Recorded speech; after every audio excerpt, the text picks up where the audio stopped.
Hi, for those who don't know me, I'm Jeremy, and I'm the director of the Honors Program, and pleased to welcome everybody here tonight. Also, happy Trans Visibility Day. I think, the fact that this lecture, it was not intentional that this lecture be scheduled that way, though I suppose I could make myself look more impressive by saying it was.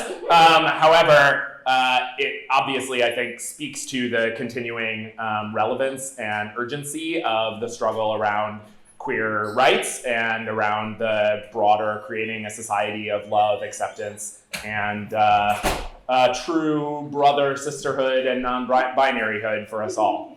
We have a lot of work to do, which is a phrase I've been thinking a lot about recently.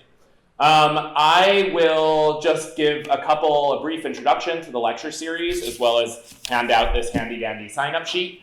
I'll start there. Pen.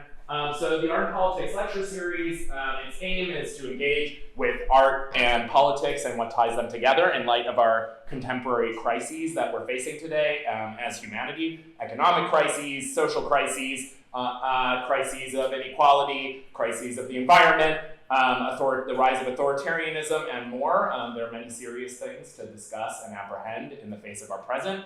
And the Art and Politics lecture series aims to bring people in to speak about art, politics, the intersections between them in the face of those urgent questions facing us. This is our penultimate lecture of the semester. We have one more coming up with psychoanalyst and literature professor at Princeton, Anne Anlin Cheng. There's a QR code there if you want to RSVP for that, find out more information. That's on April the 22nd, a Tuesday, same place. And she'll be speaking with a provocative title called Women on Walls. She's also the noted writer of a book called The Melancholia of Race, among other books. So please come out for that. And then the semester ends, but we do this next year as well, so stay tuned for that. This talk tonight is in conjunction with an exhibition that many of you might have walked past. Or walked through, hopefully, less past than through. And that exhibition is To Love, To Die, To Fight, To Live, and the adjoining exhibition Witness, curated by Peter Ristoff. And those, obviously, we have some tremendous works from the AIDS crisis, relating to the AIDS crisis, patches of the AIDS quilt, posters from Grand Fury, and works by SVA alumni and the like about AIDS and in relation to AIDS. In the Witness exhibition, there's a beautiful newspaper catalog associated with it, which you're welcome to take on your way out. There are some up here, and if they run out, there's some in the hall too. So please feel free after the lecture to linger in the exhibition, come back. It's open, I believe, for one more week. And it's been kind of a powerful and delightful meeting of a whole bunch of people. There was a quilt-making workshop this last weekend. We had another lecture last week and the exhibition. So really aiming to just have the fullest and richest conversation we can have about our past in order to somehow apprehend the terrifying future that we face. As Walter Benjamin said, the angel of history faces backwards, alas, rather than forwards. So there are limited things we can do to predict the future, but we can at least learn from the past and aim to redeem the struggles of the past in our generation today. Without further ado, I'm going to introduce our guest speaker for the evening. Thanks so much, everybody, for coming out. David France is a notable writer, journalist, and director. I sometimes have to read these things because I leave stuff out, so apologies for reading, but most perhaps relevantly for this evening, he's the director of the film How to Survive a Plague. Came out in, I believe, 2012, which is an exploration of ACT UP, TAG, and the activism around the AIDS crisis in the 80s and 90s, the terrifying struggles that they faced, and the use of a social movement to actually produce a real solution that establishment power, both establishment bureaucracy as well as the right-wing power holders of the time, were unwilling to give. Not irrelevant, again, to the contemporary condition. He also has produced a number of other notable films: The Life and Times of Marsha P. Johnson, Welcome to Chechnya. Most of them are on LGBT themes. Most recently, a film called Free Leonard Peltier, which I feel I'm just going to give you credit that he was free right before the film came out. Yeah, let's give a round of applause for the students maybe who aren't just so aware of who he was. Noted Indian American activist, long time in prison under what was seen by many and pretty notably as possibly trumped up charges and definitely a kind of miscarriage of justice. And he was his sentence, he was not pardoned, but his sentence was commuted in the closing minutes of the Biden administration. And I'm giving David France all the credit. He's also notable for many other things. He's won several awards, the Peabody Award, nominated for 2 Emmys. His journalism has appeared in a number of works such as the New York Magazine, Newsweek, New Yorker, New York Times Magazine, GQ, many notable accomplishments, and we're so honored to have him tonight, so let's give him a very warm welcome.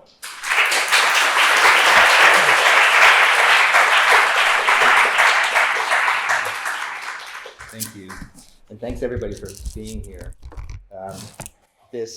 I'm excited by this invitation. It comes, this day comes after I attended an ACT UP demonstration for the first time in a long time on Saturday. It was part of a worldwide protest that took place in over 450 cities around the world. Against Elon Musk's Department of Government Efficiency, which in 9 weeks has systematically and chaotically, as we know, dismantled nearly every division of the federal government. The list of complaints there on Saturday was massive, both domestic, especially cuts to most of the assistance programs that we have learned to rely on in the country, and internationally focused on the freezing of all foreign assistance, humanitarian aid, and the closing of USAID. Funding in that move has been revoked for more than 80% of USAID programs, responding to natural disasters like last week's devastating earthquake in Myanmar, like last month's Ebola outbreak in Uganda, like emergency food programs for the people of Gaza. For ACT UP members, of immediate concern was the closing of PEPFAR, a US program to get life-saving antiretroviral drugs to millions and millions of people in the developing world. Since it was signed into law in 2003 by, of all people, the last Republican president, George W. Bush, an estimated 26 million lives have been saved, and 5.5 million babies were born HIV-free to HIV-infected mothers. Additionally, as a result of these cuts, over 20 million people immediately lost their access to medication. And science tells us what's going to happen next. They are condemned to get sick and very likely to die in short order without those medicines. Defending this program and this victory is the most pressing task of AIDS activists today. PEPFAR is one of their most consequential victories. But AIDS activists can rightly claim many more broad and fundamental accomplishments, not the least of which is the development of those drugs in the first place. A remarkable and sophisticated movement of treatment activists cleared the way for the miracle drug cocktail in 1996 that made HIV a manageable infection. Would those pills have come along without that activism? Yes, of course they would have, but not on that same time frame. There's more. AIDS activists inspired the Americans with Disabilities Act, the Affordable Care Act, and the deep cultural transformation that took the LGBTQ community from social and legal exile in the United States to the mainstream integration that we enjoy today. And after I wrote that line, I had to add, or used to enjoy, anyway, before the Trump movement has declared war on us. None of this could have been possible without activists weaponizing art, which is why I'm grateful to see the exhibit here accompanying this series. You've seen in the exhibits, I hope anyway, some of the elements and the artifacts from that time. Let me start with the AIDS Memorial quilt because it's so dominant on the walls. This monument to the dead was conceived by a longtime activist named Cleve Jones. He intended it not as an artistic intervention, but as an act of rage. He took a spray can and wrote on a square of bedsheet the name of a friend of his who had died of AIDS, Marvin Feldman. Some other people from San Francisco followed his lead. This was early 1987. I was in Washington, D.C. only a few months after that, when the quilt was first unfolded in the public. By then, it had expanded to cover at least an area larger than the football field, and it included 1,920 meticulous and sometimes gorgeous and always powerful panels. It weighed 3.5 tons. In just a few months, it had become the global fulcrum of the world's collective grief. Nobody was prepared for the impact. I remember that cold October morning like yesterday. My lover and I stood on the edge of the massive field that's known as the Ellipse, off the southern lawn of the White House, as a platoon of pallbearers dressed in white unfolded great colorful panels and slowly lifted them into their place on a grid. A succession of people from the stage read off the names: Douglas Lowry, Gary Burnhill, Neil Yeager, Paul Stephen Quesada. The speakers paused after each name, and you could hear combustions of grief roll across the field. Bill Cathcart, Paul Castro, Felix Munoz, Bobby Campbell. The effect was overwhelming, combining the community's loss for the first time into a massive map of sorrow. The writer Andrew Sullivan called it this horizontal cathedral. To see it now is to be struck by history, Sullivan's written. To see it then was to be riven by grief and by terror. The cadences consumed that morning: Dennis Oglesby, Roy Eckelbell, Dick Gamble, Jose Ramirez. The readers often choked by tears, for it was also personal to them. My lover and best friend, Scooby Bowman, or my brother, Jack Alvarez.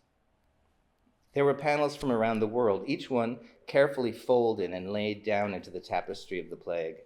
Rick Claflin, John Hall, Brian Goujon. That last name was personal to me. I've often written about Brian over the years. He'd been my college roommate. He had died just a few months before that October morning. Hearing his name race toward us from those enormous speakers, and then finding the tribute quilt that someone had made in his honor, this gift of art, did something very healing. It gave my suffering a shape, a color, a place. But that's what the quilt did to others. It's what the quilt did to others that mattered more. You can compare the paltry number of news articles about AIDS that had been published before that day in 6 very long years, with almost 40,000 Americans' deaths, to the number of articles published about the quilt and the reporting that came after. This was seismic. Art had pulled AIDS into the light of day. I should add that the unfolding of the quilt coincided with the second ever National Gay March on Washington, which had drawn 750,000 of us on that same weekend in October. But rather than just crediting the march with having changed the way the media was covering our issues, I want to draw attention to the previous Gay March on Washington, which took place in 1979. It had a comparable size, and you'd need a tiny, tiny scrapbook to hold the news that it generated. The quilt changed the game. In the exhibit here are other powerful examples of art that pushed activism forward.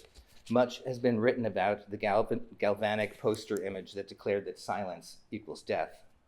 Above this message is a pink triangle, a reminder of the symbol the Nazis used to mark homosexuals in death camps. The image was plastered around our queer neighborhoods by an anonymous art collective. They didn't need to remind us of death at this point, but their call to strengthen our voices was essential. At least we could shout. And the poster led immediately to the formation of ACT UP. This was, as has already been noted, 38 years ago this month. But I want to take you back to a much earlier artistic intervention, and the one that brought AIDS and activism into my life. Some background. At 22, after a difficult life in the Midwest, marked by violent homophobia, I left college and the closet and came to New York City in June of 1981.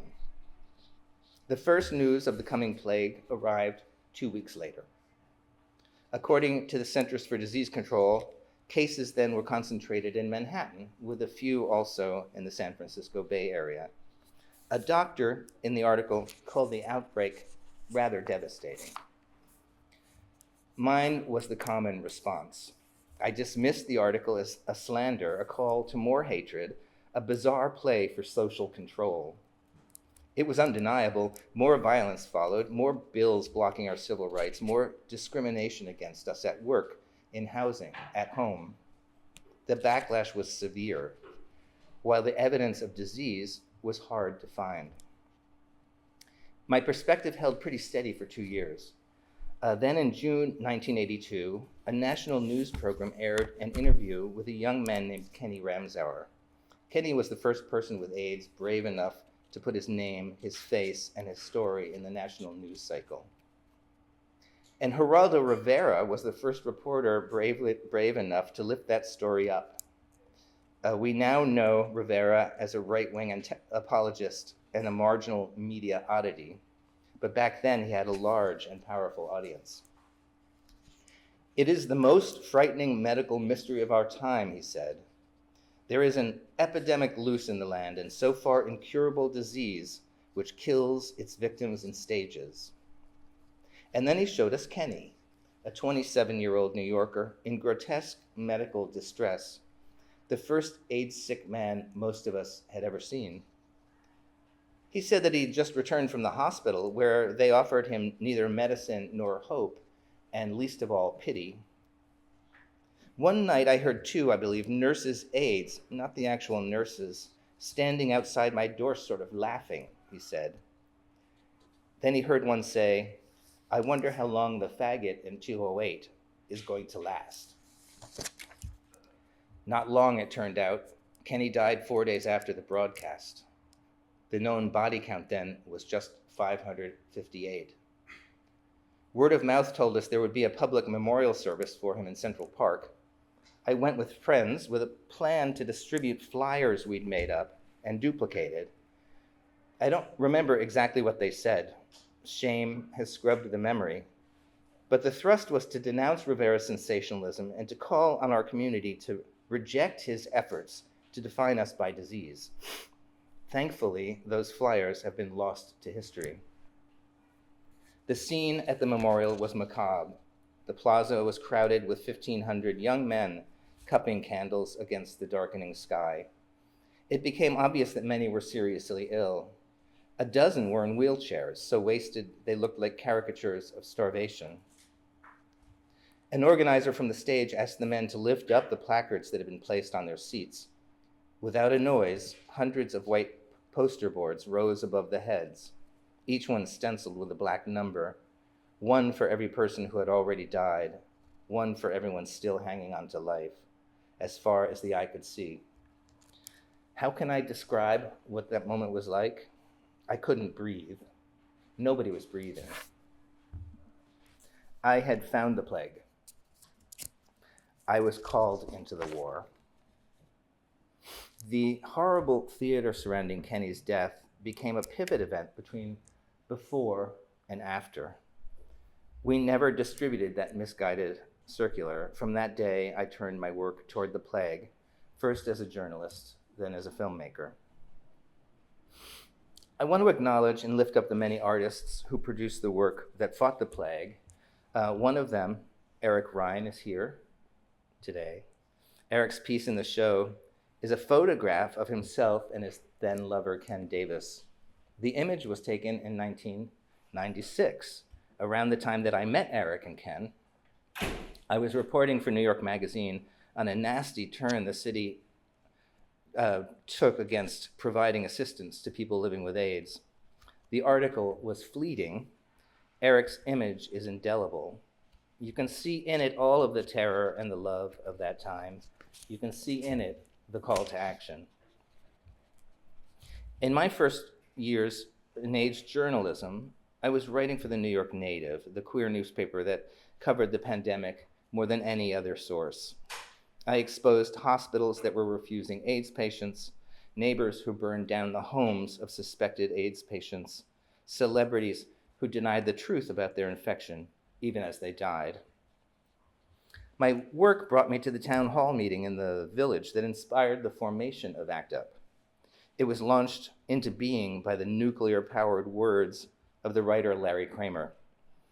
In the literary canon of the plague, Larry's work is unmatched. His plays, his books, his speeches, his screeds. With his words, he turned us when we needed to turn the most.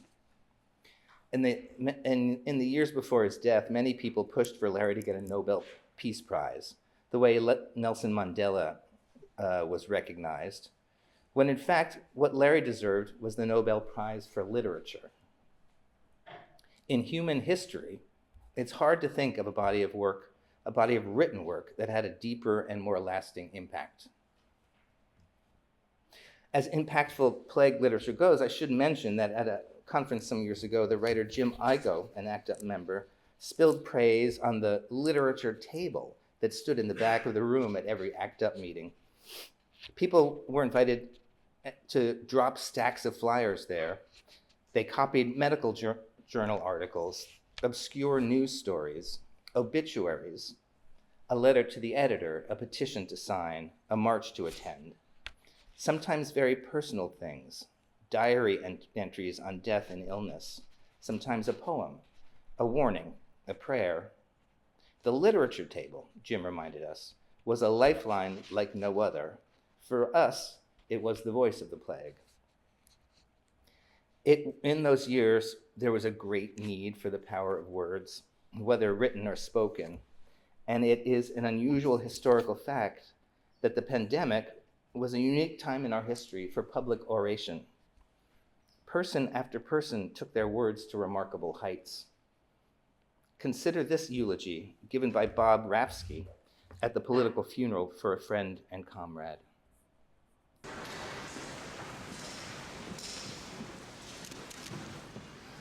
Let everyone here know that this is not a political funeral for Mark Fisher, who wouldn't let us burn or bury his courage or his love for us any more than he would let the earth take his body until it was already in flight. He asked for this ceremony not so we could bury him, but so we could celebrate his undying anger. This isn't a political funeral for Mark. It's a political funeral for the man who killed him, and so many others, and is slowly killing me, whose name curls my tongue and curdles my breath. George Bush, we believe you'll be defeated tomorrow because we believe there's still some justice left in the universe and some compassion left in the American people. But whether or not you are, here and now, standing by Mark's body, we put this curse on you. Mark's spirit will haunt you until the end of your days, so that in the moment of your defeat, you'll remember our defeats, and in the moment of your death, you'll remember our deaths. As for Mark, when the living can no longer speak, the dead may speak for them. Mark's voice is here with us, as is the voice of Pericles, who 2 millennia ago mourned the Athenian soldiers who didn't have to die and in whose death he was complicit. but who had the nobility to say that their memorial was the whole earth. Let the whole earth hear us now. We beg, we pray, we demand that this epidemic end. Not just so we may live, but so that Mark's soul may rest in peace at last.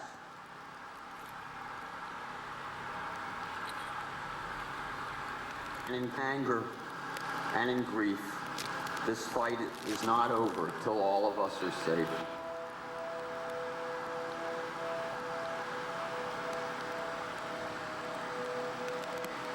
Act up. Fight back. Fight AIDS.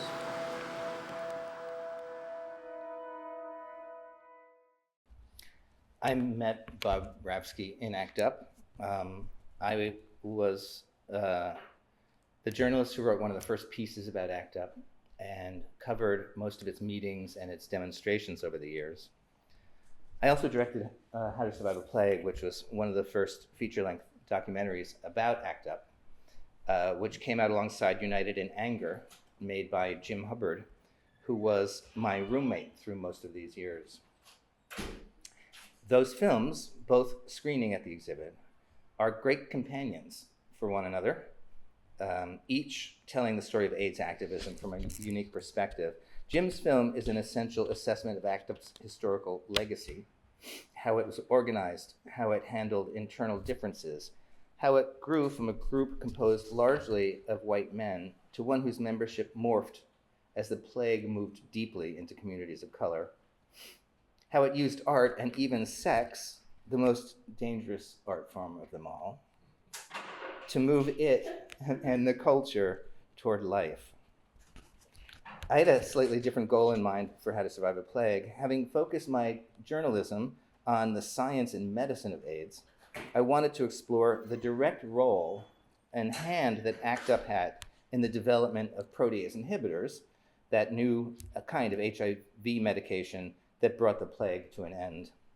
And by plague years, I should say, I'm talking about the 15 long years between the arrival of HIV and the arrival of those medications, a period when there was no effective treatment of any kind, a period of almost inevitable and unending death.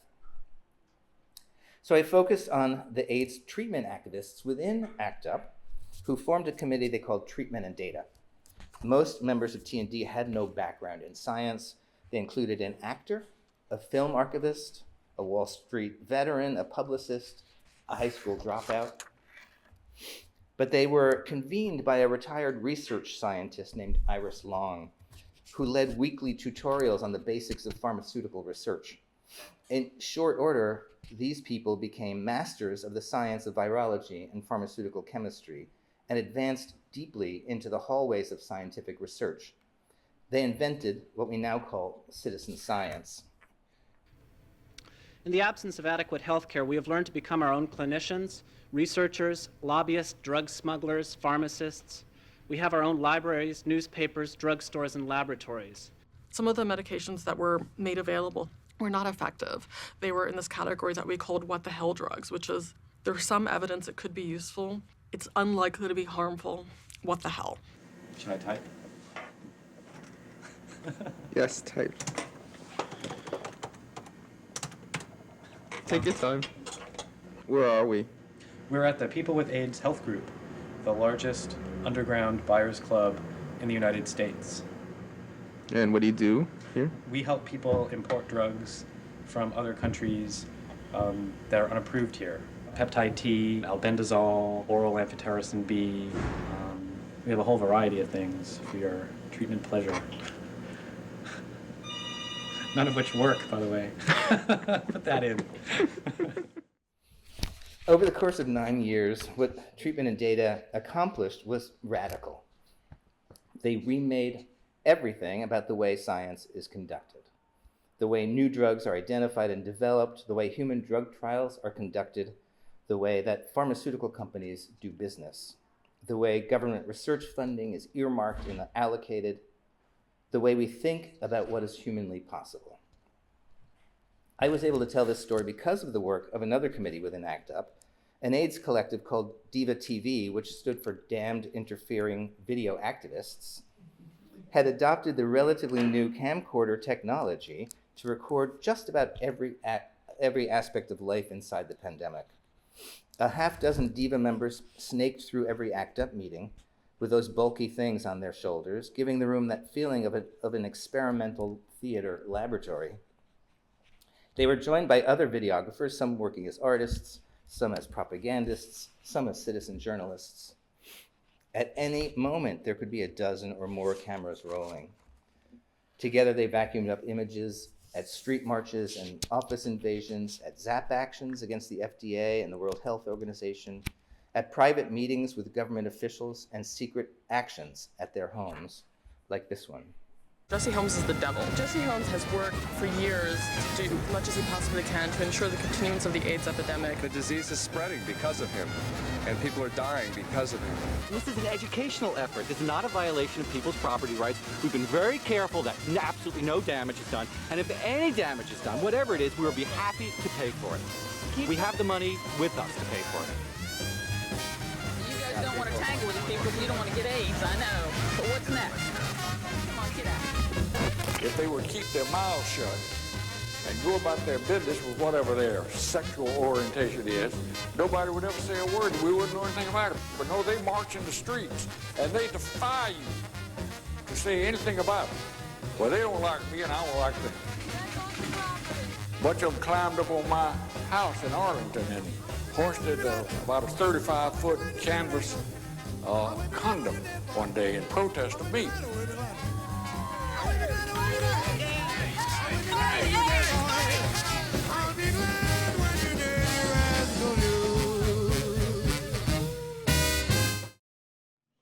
So years after all this footage was shot, I began to dive back into it in an effort to try to tell the T&D story in real time, piecing together the footage from over 30 shooters to make it seem as though it were all shot with the intention of creating this single film. It's a technique that's now called archival verite filmmaking. I wanted the viewer to feel the stakes that were being felt in those ACT UP meetings. I wanted the viewer to not know from one scene to the next who might live and who might not. I wanted the viewer to be full of terror. Ultimately, we pulled together 700 hours of their visceral footage, and there it was, the story of AIDS in real time. There was Bob Rafsky getting thinner and thinner, bright Kaposi's sarcoma lesions sprouting on his nose. There was Peter Staley going lawless. There was Garance Frank Ruta losing all hope. And there were the artists behind the camera and in front of them, designers, dancers, and performers, each attacking AIDS in their own way.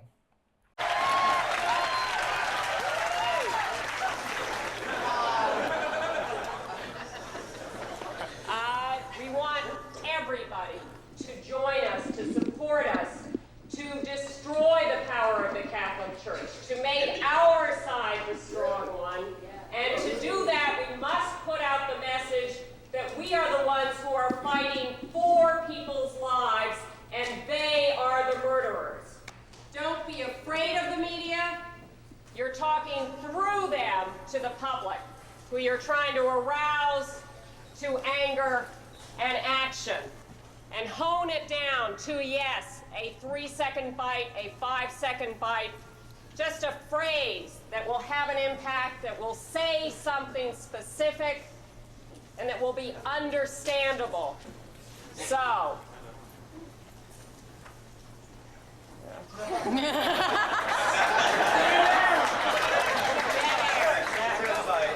I don't have a phrase worked out, and so you're all going to have to create your own. So this is empowerment.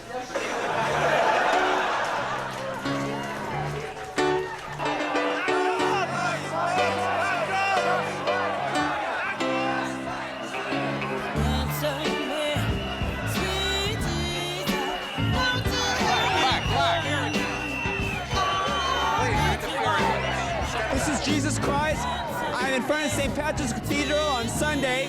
We're here reporting on a major AIDS activist and abortion rights activist demonstration, which will be taking place here all morning.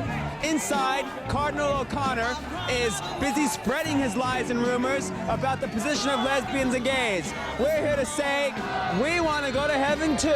Recent publicity indicates a possibility of protest activities occurring within the cathedral. We wish to remind all visitors to respect the prayerful atmosphere at the cathedral today. JC here with the Fire and Brimstone Network, and we'd like to ask you a little bit about this large vision that you visited upon us. Well, we decided to rename the Cardinal. He's now Cardinal O'Condom. This is our message to him. The condoms are safe. It's no sin.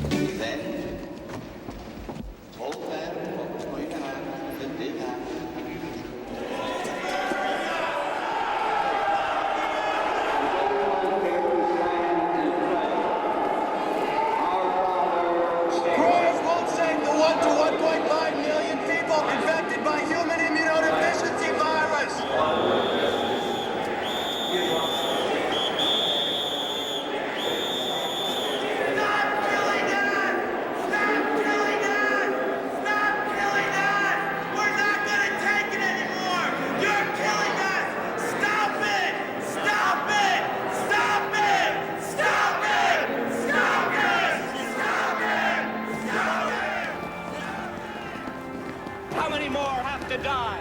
How many more have to die?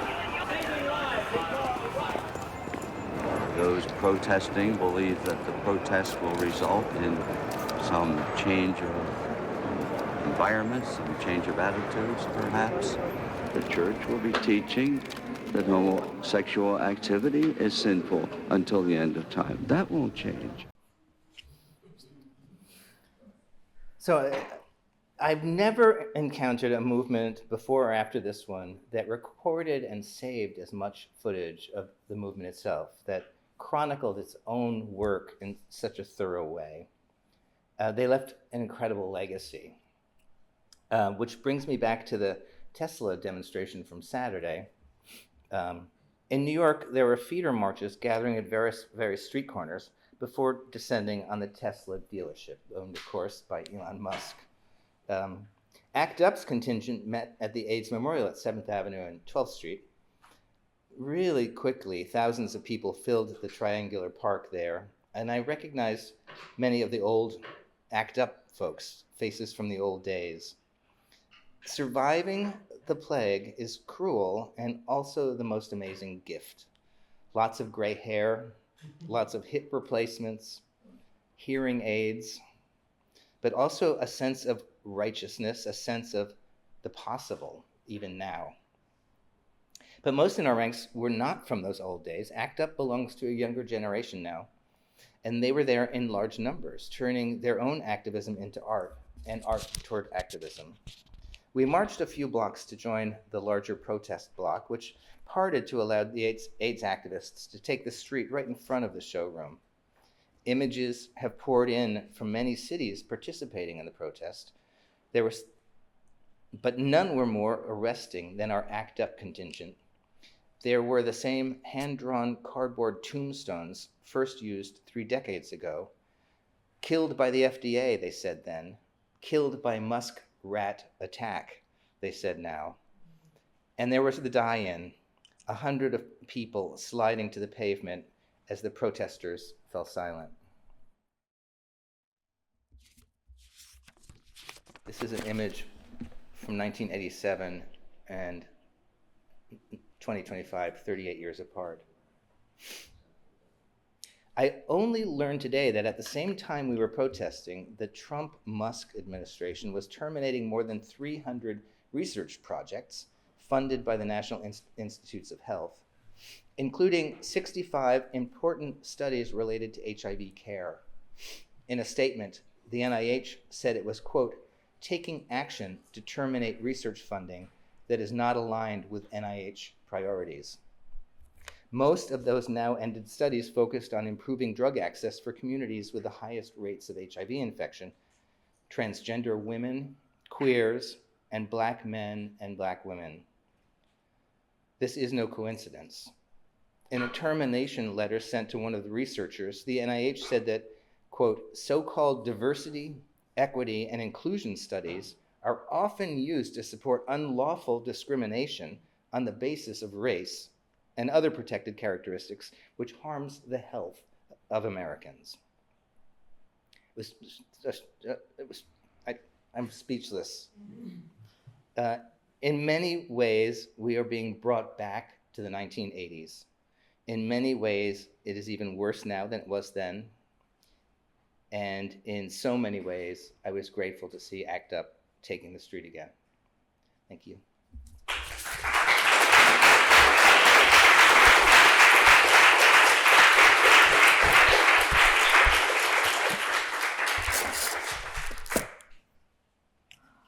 Floor is open. Anybody want to talk?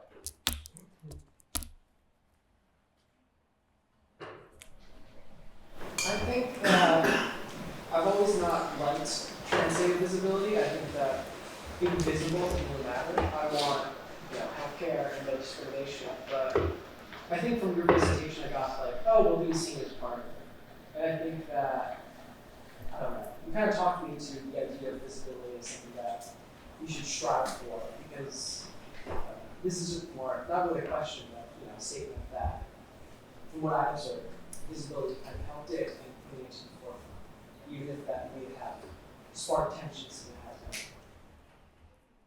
Well, thank you for that. I think you're right.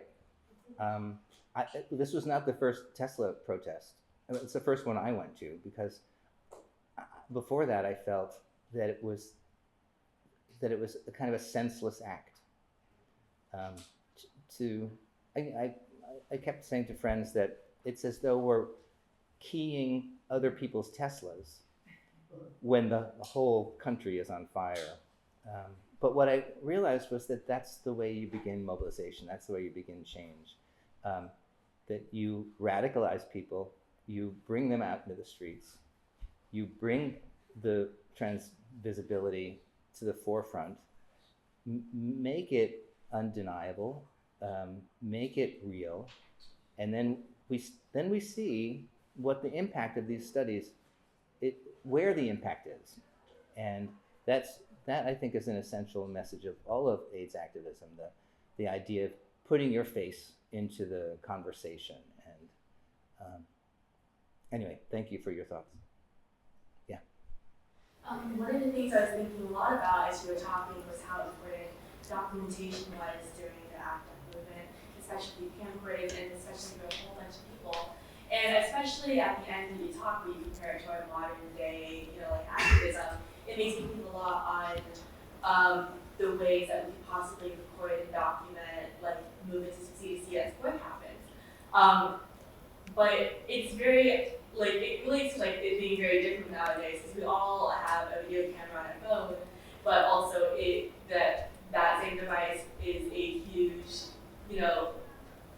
means and access of surveillance and looking into it. So it's hard, it feels like, at least as a young person, it's harder to have the same power of documentation when those same videos are so easily accessible through worldwide internet and can be traced back to us and others for our own safeties.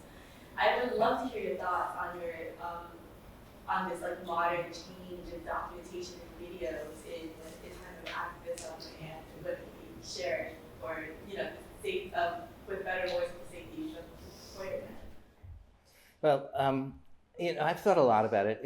Certainly the cell phone makes video recording completely democratic, right? Everybody has access to it.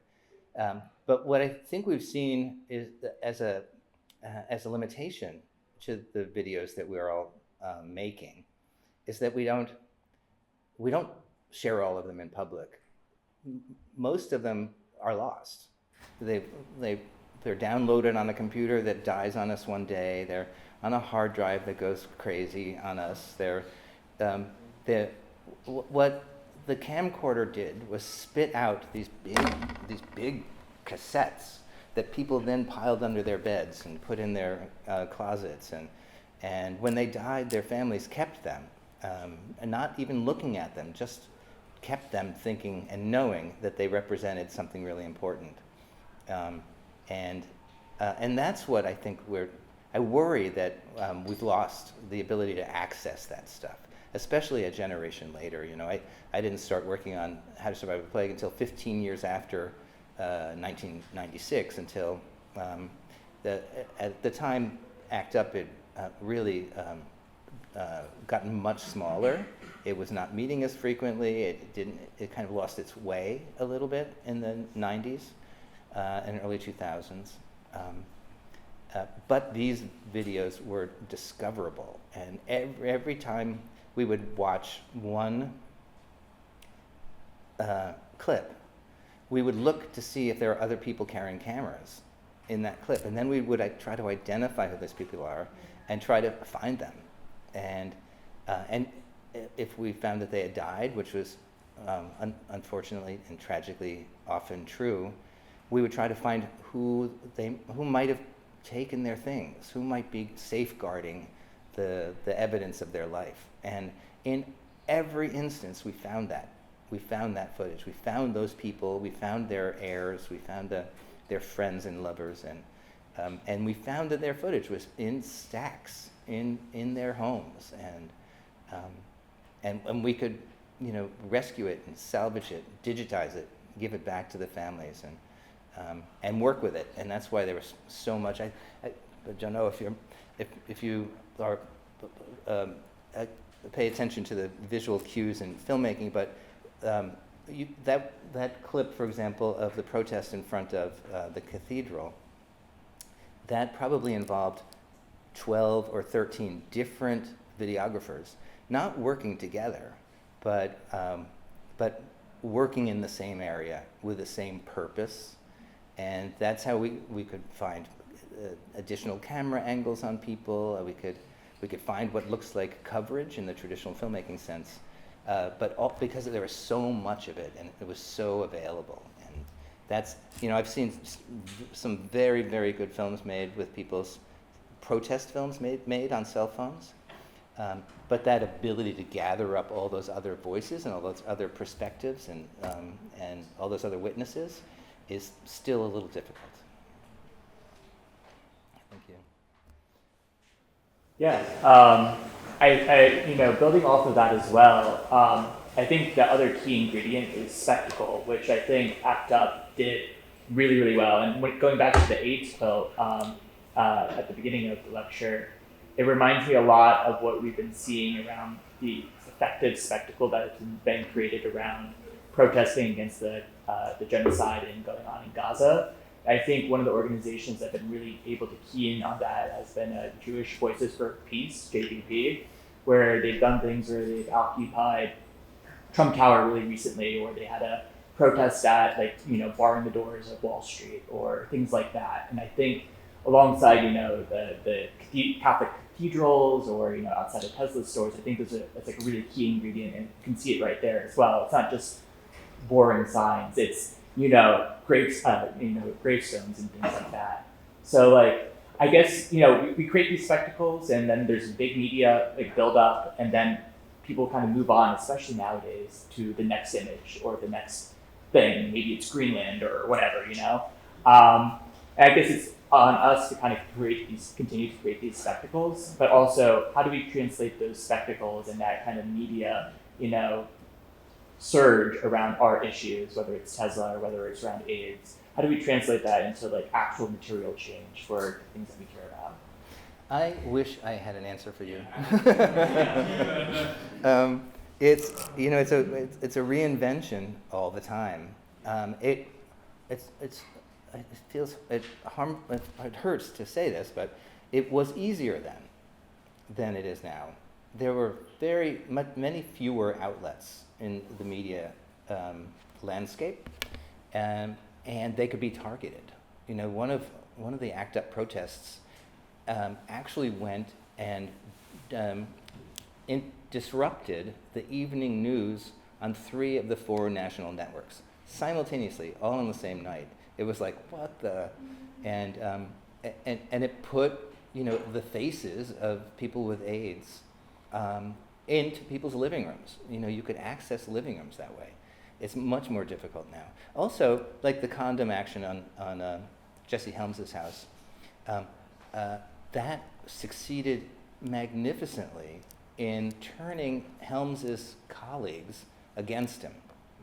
And it was like day and night. Before that day, Jesse Helms had attached what he called the Helms Amendment to every bill in the Senate about HIV/AIDS that limited research to people outside of the LGBTQ community, that limited any research that might be construed as being endorsing queer people. It was a stranglehold on that research. Nobody could really do the kind of research that they wanted to do. And then people saw what happened to Helms, and his colleagues laughed. They laughed. And it broke a chain, it broke a force. And they never again passed a Helms Amendment infected bill. And like literally from that day on, he was changed. Yeah. It's interesting seeing this archival footage because in some ways it's so powerful in terms of the message, but also there's like a very conscious comedic aspect to it. And I'm curious, was that something that was like intentional, or was it something that sort of just emerged naturally?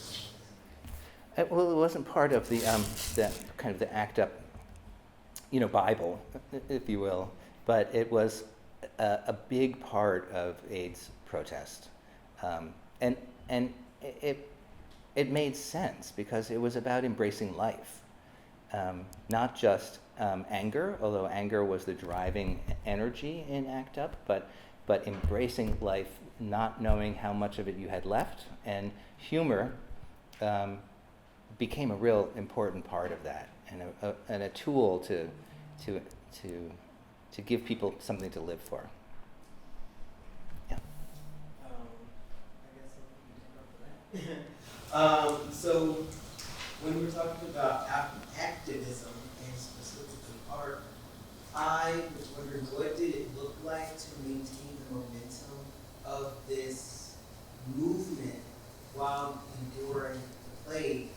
And also, what did it look like to care for a community who are actually doing this organizing and also suffer this disease? Did everybody hear the question? What did it take to sustain this? The sad truth is that it wasn't sustained. ACT UP blew apart in the middle of those terrible years, 93, 94. It was overwhelming, the grief, the loss, and some people became much more desperate to find those drugs, to find a way to survive, and other people just fell into their sorrow, I think. But what it created was a battle within, and I chronicle the battle in the film, How to Survive a Plague. And the principal sides of that battle were the people in the treatment and data group versus everybody else. And there was a fear among the others that the T&D activists had gotten too far inside the halls of power and were no longer accountable to the general membership. And they attempted to rein them in. Which was not going to work for those treatment activists, and because they knew that they were an important element in the research establishment at that point. But it led to some awful times. But the fact that ACT UP held together as long as it did was pretty amazing. I mean, that kind of grassroots organization, no formal leadership, no paid members, people who are working sometimes 40 and 50 hours a week as volunteers over all those years and making such little progress. The fact that they kept at it was pretty remarkable. these questions all seem to hinge on each other, but I would appreciate if you could speak to the younger crowd about the most arresting footage of the political funerals. Because I just think it's a level that they don't know. They haven't seen, they don't know.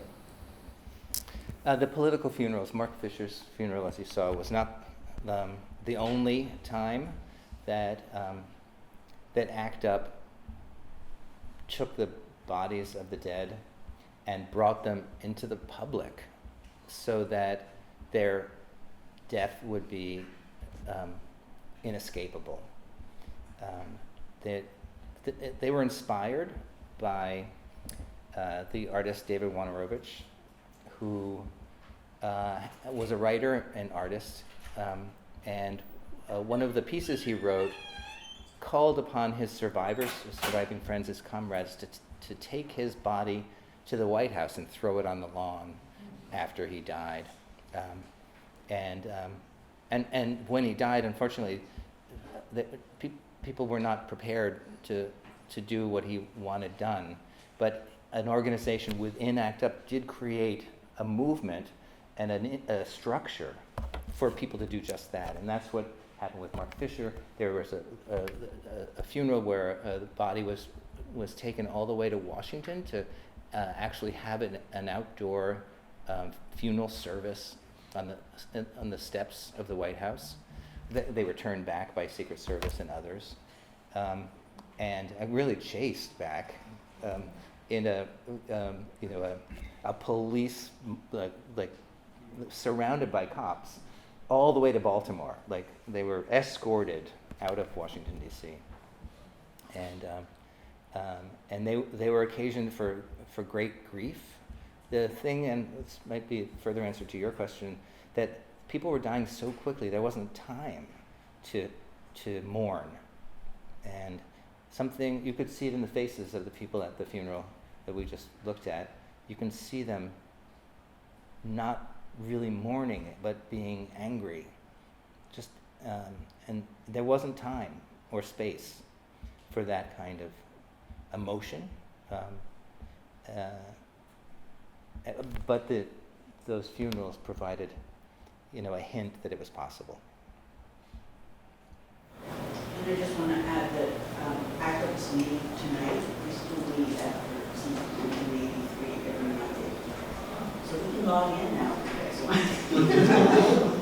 We can store the meeting? Yeah, we're going to store the meeting. Thanks, Iris. Hi, first of all, thank you so much for speaking with us today. It's just a really incredible opportunity. So I speak to a lot of people who seem to think that because there's medication available and that it's not the 80s anymore, it's that HIV and AIDS just isn't a problem. And I think there's a lot less media coverage, at least from major news networks, at least the ones that I'm looking at. So I was wondering what you would say to someone who thinks that all the stories have been told, that everything is just in the past. That's interesting. And it's a really good question. Thank you. AIDS is over for people who have access to healthcare and access to medication. For many years after 1996, the international public health arena and pharmaceutical companies were convinced that you couldn't take these expensive pills to sub-Saharan Africa. People wouldn't be compliant. They wouldn't take their pills. We wouldn't be able to reach them. There was no, there's this idea that you couldn't even conceive of helping people outside of the United States and the West and the developed world to survive. And that was all shown to be totally false. All you have to do is get the pills to people. They'll take the pills. The pills are now 12 cents a day for the medication. And that's why it's just so infuriating that the United States government has cut off pills to 20 million people. And that throws them right back into the same place we were in the 1980s. But also in this country, there's still 30,000 transmissions every year.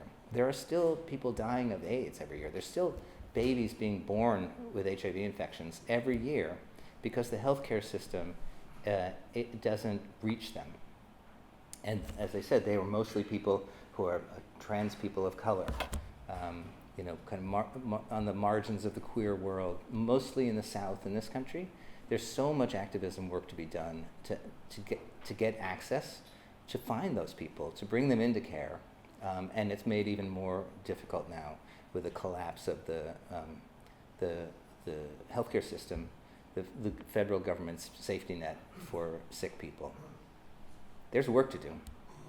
I'd like to speak to this a little bit. I'm Eric Ryan, the photograph David so graciously mentioned in the photograph from 1996. I've just gotten to a study with voice inhibitors which transform face treatment.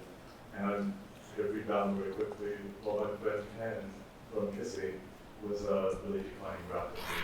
He later survived, but we long-term survivors like myself, AIDS isn't over. We're traumatized, and this current climate is heightening that in very rapid pace. And we could be about to see that AIDS isn't over if PrEP, the pharmaceutical that keeps negative people viral and undetectable, even if they have sex with an undetectable positive person, and with Medicaid, funding is cut.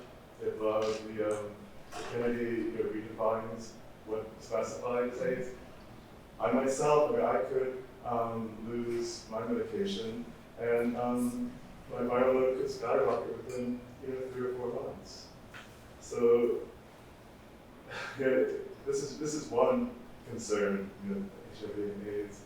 I just also want to share, like, creativity, since in our school, is extremely important for us all to tap into our creativity and whatever actions we might take in the political realm to really sing praises with one another.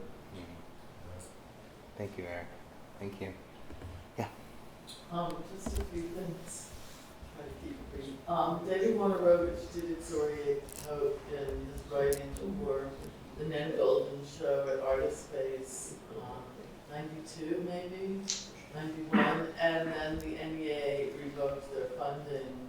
So that, this moment of censorship really aligns with that, like it starts with cutting off, and also like the naivete of the government to think that this isn't going to turn into a huge healthcare crisis, not only here, but like worldwide, and that we're not all connected, and it's not going to rebound, and then the hospitals will be overcome with caring for people whose medication is cut off, etc., and that more, the virus will then spread more to larger parts of the population. I mean, the ramifications are huge. So, I feel like this moment, on Saturday was so important as well because people are so bombarded by all of these things. Nobody knows what to stand up for first, which is purposeful, but I think this is a really clear kind of thing to get behind right now. Like, it's one thing that people can really get behind, and that the ramifications are so huge, and it really does, it branches out into the idea of Medicaid and healthcare being medicine, medication being available and things like that. I mean, it started with reproductive rights and now it's going to this. And, we all have to take a stand at this point, really. And yes, I mean, there are a lot of artists involved in ACT UP, and that's true, what was said about creativity. It's the creative process of protest that, people who are savvy about how to utilize imagery and text in order to, gain attention, so that, you've underscored this code. Thank you for that. We've got one more question from the old folks here. Any other student questions?